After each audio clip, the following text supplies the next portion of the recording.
All right, let's talk about AI. We're going to cut through all the noise and all the hype to figure out what artificial intelligence is actually doing in our world right now. Let's dive in. So, when I say AI, what's the first thing that pops into your head? Is it, robots from the movies, super smart computers taking over? Well, what if I told you that you probably interact with some seriously sophisticated AI dozens of times before you've even had your first cup of coffee? Yup, that's right. AI is the magic behind Siri and Alexa. It's the reason Google Maps somehow knows about that traffic jam up ahead. It's how Netflix and Spotify just get you, serving up the perfect show or song. It's even the Face ID on your phone and those eerily accurate product suggestions on Amazon. This stuff isn't some far-off future. It's already woven into the fabric of our daily lives. Okay, so what is this AI that's literally all around us? It's not some all-knowing thinking machine. Nope, it's something way more focused. The experts call it narrow AI.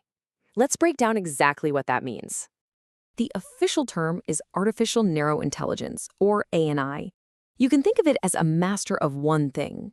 It's designed to be absolutely brilliant at a single specific job. Like an AI that can play chess better than any human on the planet? That's ANI. It's incredibly powerful, but only inside its little predefined sandbox. I love this analogy because it just clicks. A calculator is a flat-out genius at math, right? But ask it to write a poem and you get nothing. That is narrow AI in a nutshell. It's a hyper-specialized tool that is amazing at its one job, but it has zero general knowledge or, common sense. And even within this narrow world, there are a couple of key types. First, you've got reactive AI. It just reacts to what it sees right now, with no memory of the past. Think of that chess AI just analyzing the board as it is in this moment. But then you've got limited memory AI, which is a big step up. It actually learns from past data to make better choices in the future. This is exactly what a self-driving car is doing when it looks at how other cars are moving to navigate safely. So these specialist AIs aren't just making our lives easier at home, they are completely changing the game for entire industries. This is where things get really transformative.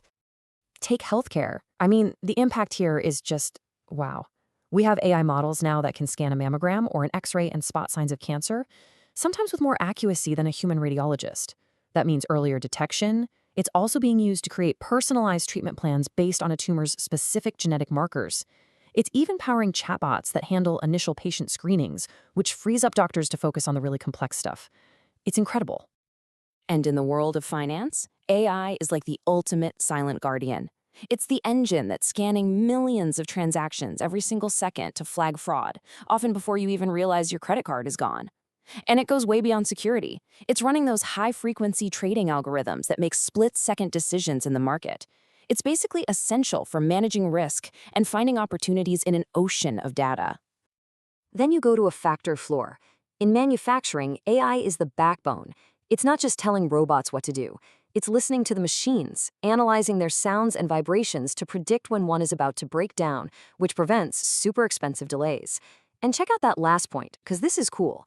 Generative AI isn't just for writing emails anymore.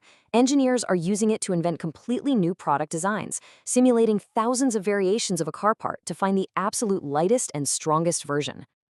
Okay, so for all this amazing power, this technology is not a magic wand. For every massive strength it has, there's a really significant challenge that we have to be smart about. Here's the deal, the big trade-off. On the one hand, AI has unbelievable speed.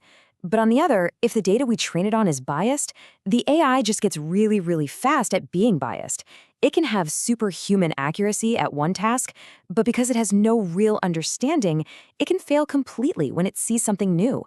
And maybe the biggest one of all, while it's super efficient, its decision-making can be a total black box, making it almost impossible to understand why it made a certain decision. And that whole black box thing, it is a huge deal. It's why major companies like Microsoft are building their entire AI strategy around principles like transparency. The goal is to make these systems understandable, so we can actually trust what they're telling us and hold them accountable when they're wrong. So, if the super specialized narrow AI is what we have today, what's next? Where is all of this going? Well, the ultimate goal for researchers is something way more ambitious. The difference here is huge. What we have now is narrow AI, the specialist. The theoretical goal, the holy grail, is artificial general intelligence, or AGI. That would be an AI that isn't just good at one thing, but can learn, understand, and apply its knowledge to totally different things, just like a person can.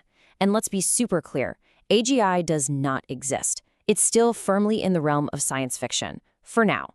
It's the grand challenge driving all of AI research.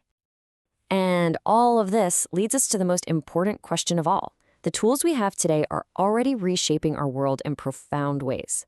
As these tools get even more powerful, who is responsible for the future they're creating? That's a question not just for the programmers, but for every single one of us. Thanks for thinking it through with me.